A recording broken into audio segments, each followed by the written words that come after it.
To grow or not to grow a beard? That's the question we're talking about today.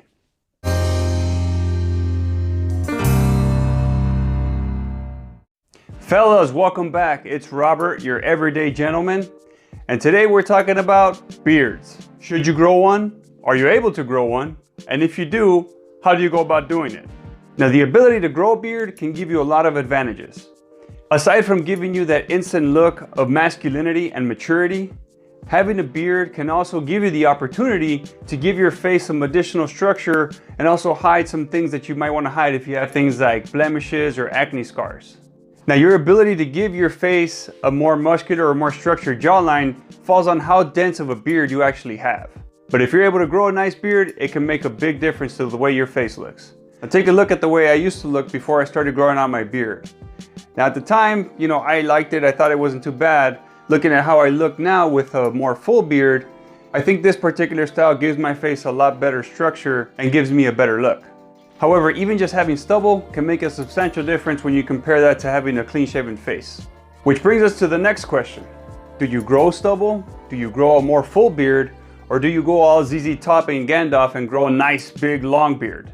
One thing you need to consider before you decide is what your fullness is. Now, I recommend take about 2 to 3 weeks letting your beard grow out. Don't try to do too much to it, but you do want to make sure you still do a little bit of maintenance, make sure you keep it clean around the edges. After that time, after about 2 or 3 weeks, you'll get a good idea of what your hair looks like, what your growth patterns are, what your patches are. Most people do have some patches that you're going to have to work with. Some people have more than others. It's rare when you see somebody that doesn't have any. But growing it out for a couple weeks will give you a good idea of what you have to work with, and then you can go from there if you're gonna go with a full beard or just stubble. Now, if you don't have a full beard, stubble might be the best look for you to go with.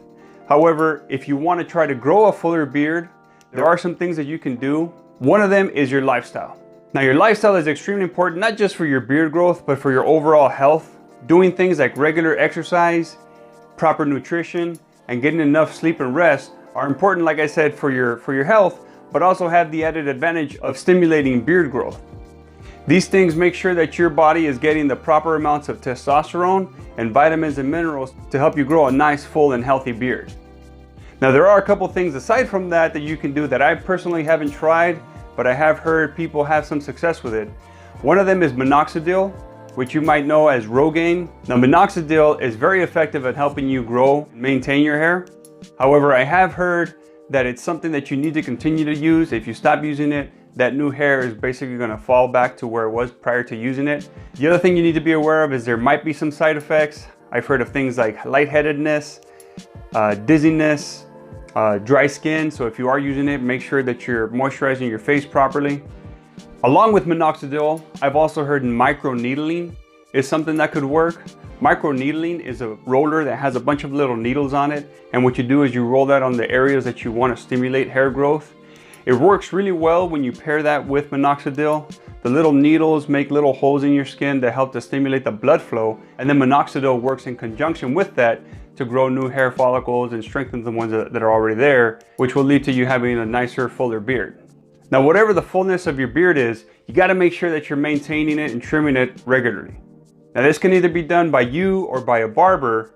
Me personally, I like to do it myself. Now, if you are going to go that route, I recommend investing in a good beard clipper and a good razor. The beard clipper is going to make sure that you keep the length that you need it to be. And then the razor is going to make sure that you're keeping your cheek lines clean as well as your neck lines. You do want to make sure you never go too high in your neck. You want it to go right below where your jaw is. Same thing with your cheek. You don't want to go too low where it looks like a chin strap. You want to make sure you have some nice fullness on your side to give you that nice full beard look. Now, I maintain my beard pretty well, but along with that, I also need to style mine. And when I get out of the shower, this is what it looks like. It's not too bad, you can see, but I do have some hair growth that's growing in different patterns, twisting different ways and whatnot. And if I leave it like that, it's going to look pretty scruffy. So to make sure my beard is looking nice and neat, what I do is I first start with beard oil. When I get out of the shower, I put some beard oil on my face, kind of move that around and work it through. And what that does is it helps to soften and make the hair more manageable. Now, the next thing you want to use is a brush to brush that through your hair. You can also use a comb. I use both actually. I'll start with a brush and then I'll finish with a comb. The other thing you're going to need is beard balm. Beard Balm is good because it helps set my beard after I'm done styling it and setting it the way that I want. It helps to keep that style for the rest of the day. There are some that have fragrance as well, so if you are using cologne like I do, make sure you're using one that doesn't have a very strong or very long-lasting fragrance. Now, one thing I use in addition to these things is a blow dryer. Now, the blow dryer helps me because, like I said, I have hairs, especially underneath here, that kind of grow in different directions and opposite directions. And what the blow dryer does, just like on your hair, it helps to give your hair some direction. It helps to move it in a certain way. So what I do is I'll actually take a round comb and I'll just kind of turn it and blow dry it. And what that's gonna do is just create a curve under my chin. It'll take these curves that go this way and start turning them this way, so that I keep this shape that I like to have on my beard. And then I actually hit it with Beard Balm after I'm done blow drying it in the way that I want to have it.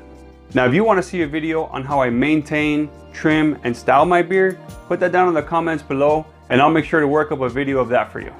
Now, the last thing to remember is that you need to care for your beard. I keep it easy and I follow pretty much the same routine for my beard that I do for the hair on my head. I shampoo the hair on my head about twice a week. You don't want to do too much because it does dry out your hair.